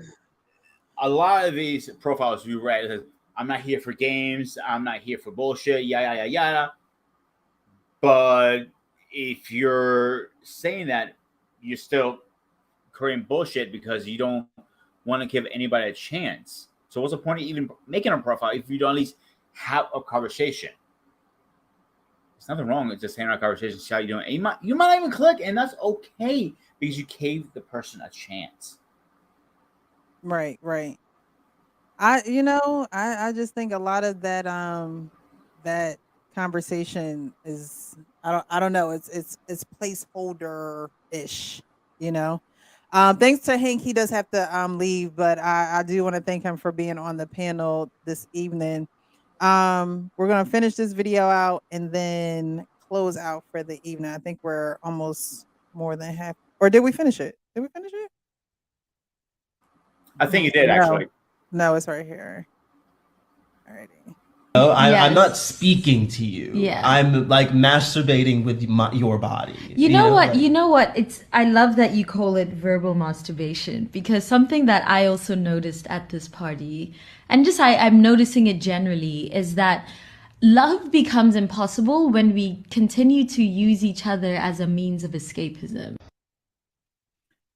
Now, what do you guys think about that? Because an escapist is someone who doesn't live in the real world, but dreams, wishes, and fantasizes instead. If you're an escapist, you might avoid thinking about unpleasant things by playing video games for hours. Some escapists can withdraw into their own heads, distracting themselves with daydreams. So when she says that love is, what did she say? Love is impossible. Um, when we continue to use each other for means of escapism, what do you guys think she's meaning when she says that? That's the realest thing she ever said. But that could be tricky too at the same time because that can be defined in different ways. Are you escaping reality? Are you escaping just your thoughts for a couple of hours? Just kick back, relax. You just want to unwind, or you have so much on your mind you do not want to bother. You cannot handle it, and you need to unplug. Which one is it? I think it's dangerous. There's somebody that's commenting. Either it's not something that's going to be fulfilling for a relationship. There's somebody that's commenting on Hink's page, and I want to highlight this. It's Miss Nurse Fancy. She talked about to me, it sounded like it's kind of being codependent on something to achieve this love, and I don't really quite understand that, and that's kind of where I'm leaning with it too. Codependent. So I don't think that they said that love becomes impossible when we continue to use each other as a means of escapism. I don't think that you should use another person for escapism. And a lot of times people don't use other people. They use video games. Some people use work. They'll work to escape real life. And if they're at work and they're working, like someone said, us guys are working. We're not thinking about that. I think Corey said that, right? Us guys are working. We're not thinking about topics like this, right? But when you're joining with a woman, a topic like this might come up, or like the last topic that we spoke about. But it's something that completely goes over your head because you're escaping to work, or you're escaping to video games or whatever the case may be, and you're not necessarily putting the thought that you need to put into certain things, you're not putting it there. You're putting it elsewhere. Um, but I don't think that you should escape to person, places, or things, because when you do that, then you're not really operating in your full self. You know, you're running off of fumes at that point, and I don't think anyone can really make a sound decision when they're doing that. But I don't know if love. I think the only thing that you should escape to, I honestly think, is therapy and God. I think that if you're going to escape anywhere, go to therapy and God. And it's not even escapism. It's more of your. I wouldn't call it escapism. I should say. I would say you're more so running to something rather than running from something. Because when you're escaping, you're running from something. And I think that a lot of people do run from things. I think that a lot of people don't open their mouth, and they're not verbal, and they're not communicative, because either they don't know how to be, their trauma has silenced them, their trauma has, made them feel like if they did open their mouths, and then they would be ashamed. So I think a lot of people um join into escapism, and they don't even realize it. They don't really realize it. And I think that when you're escaping, so much more so than you're running towards what's going on with you or what's going on in the situation, especially if it's a relationship, the more you run uh from it, the more it's going to be in your face, honestly. So Agreed. yeah, I think that like Isaiah says, you have to ask yourself, like, why are you running? Why are you running? But that's why I like to have these conversations, so we can just think about things like this, because we hear about the same old on social media, and we hear these stories, but I like to put a real life spin to it, because until it happens, you're not really thinking about it. Until it happens, you're not really talking about it. And I think it's important to talk about these things beforehand. And again, I hope you guys go back and watch that last video. And because y'all was like, yeah, I'm not quite sure. I don't know what's going on here. And it could be because it's late, so I give y'all the benefit of the doubt. It is Monday. I understand. But I think is all the topics this evening were pretty thought provoking. So if you get a chance, definitely watch it back.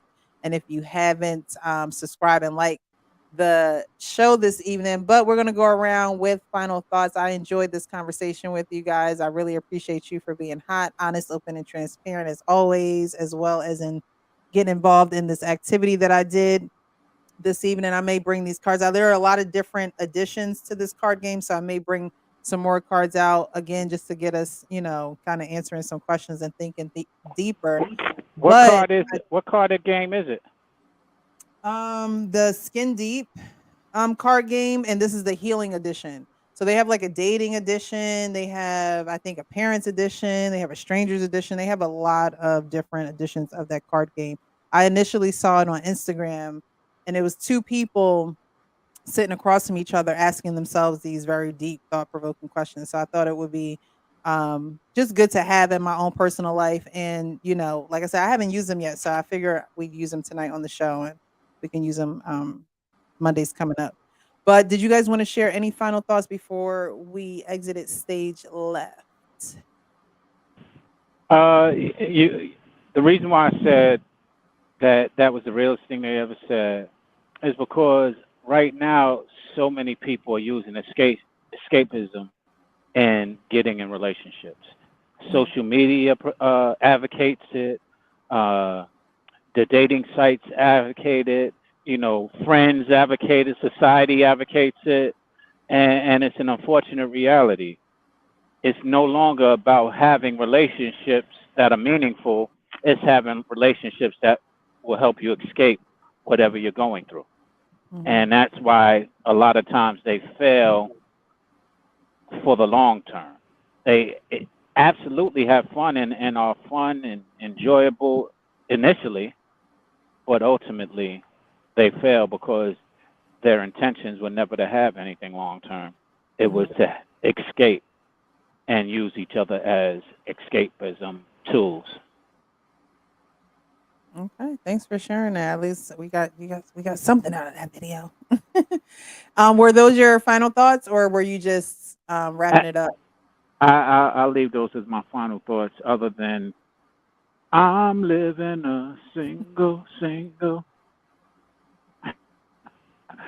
Thank you. I appreciate your It's input, all Sean. good. Y'all enjoy. Y'all enjoy. Have a good night. Thank you for having me, Precious, and Of course. always a pleasure on the panel with everybody who is involved. So thank you, fellas. Always good to see you. Thanks, Sean. All right, we're gonna go to grooming and reviews 101. Final thoughts this evening. Yeah, because I was instructed at one point to myself in relationships, don't be like that. If you think you're destroying something, is really good, get some help. If you don't want to get help, talk to somebody. Your best weapon is your mouth. That is the most lethal weapon you have, and the best, because you can help yourself by using the mouth. I'm gonna Thank leave it you. at Thank that. you. Thank you. All right, and my co-host, the actual King Smith. Your thoughts, sir? And a ratchet person might come up. Hey, what that mouth do though? Now, Ooh. I really like tonight's conversation, and the thing that I found interesting, especially on that last one, I'm still gonna have to wrap my head around what she meant by the verbal squish squashy. But with small talk and everything like that, if every relationship dynamic is different. Mhm. So that game, I co-signed that game. I think that that game is an excellent card game because it allows two people to ask and answer questions that they just might not think about. And my lady and I, we've actually played on like car rides and things like that. We've brought it up, and the way that they phrase the questions, it kind of makes you go, huh? And then depending on how the other person answer it, you can kind of gauge your compatibility with that person. Mhm. So I'd encourage people to, have those type of check-ins from time to time because while I'm not a small talk type person, I can be long-winded, but Mhm. as far as like small talk stuff, no, like when I say what I have to say, I say what I have to say and keep it moving. And then if I don't really have anything to bring up or say, I'm not saying anything. And I Right. can't get irritated if I think you're forcing me to make small talk when I have nothing to talk about. Gotcha. Gotcha.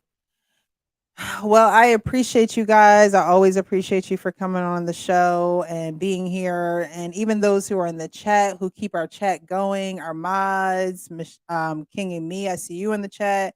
Isaiah, you guys, Corey, we had Miss Nurse Fancy over here this evening. So I appreciate you guys. A Harris Tribe Media Group was in the chat. Black Man Unfiltered was on the panel. I really appreciate you guys coming through on a Monday and kicking it with us over here at the Real Precious. You guys, my final thoughts would be have the tough conversations. They're not always easy to have, but we have to have them. If you feel like they're worth your time, if you feel like they're worth your energy, because everything is not worth your time or your energy. And so, definitely make the investments where you have to and where they're necessary.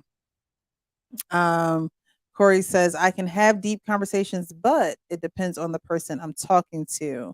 And that is true because a lot of men, they're not just going to open up to any and everybody. So, you do have to be that person to bring comfort to the person that is sharing anything that they would like to share with you. So, I would definitely agree with that. You can have deep conversations, but it depends on the person you're talking to. And you got to know your people too, but I will say, in order to know people, you have to know yourself. In order to deal with other people, you have to know yourself because then you can weed out the people that you can tell are worth it, and the people that you can tell is just, it's not necessarily worth it. It's not worth my time. It's not worth a headache. It's not worth the stress. It's not worth, X, Y, and Z. But what I will say is for those people who have been single, don't let your single season cancel out a season where you can be joyful and you can be multiplying and you can be happy. Don't get so complacent in that single season. So that will be my final thoughts. And the way that you don't get complacent is you have these conversations. And if it takes for a card game to do that, then do what you gotta do. Or just stay your ass single and just say you want to be single. Just maybe put it on your forehead. Okay, so ain't nobody gotta be playing no games or guessing. Just say single forever, please. I'll take the number single forever, you know? Well, It's okay. It's all right. Precious, I don't like that card game because it brings the peacock out of me. You know what? Oh my God. And on that note, folks, keep it real with your. Oh, what you got on your forehead? Does it say single? I'll take the single Happy Meal forever, please. Not Geico. Nice. Guys, thank you so much. We'll be back next Monday at 9 p.m. Eastern. Catch me over on a modern dating panel. La Peeve. Y'all just check my community page and I'll keep you updated. But until then, keep it real with yourself so you can keep it real with others. Y'all have a good night.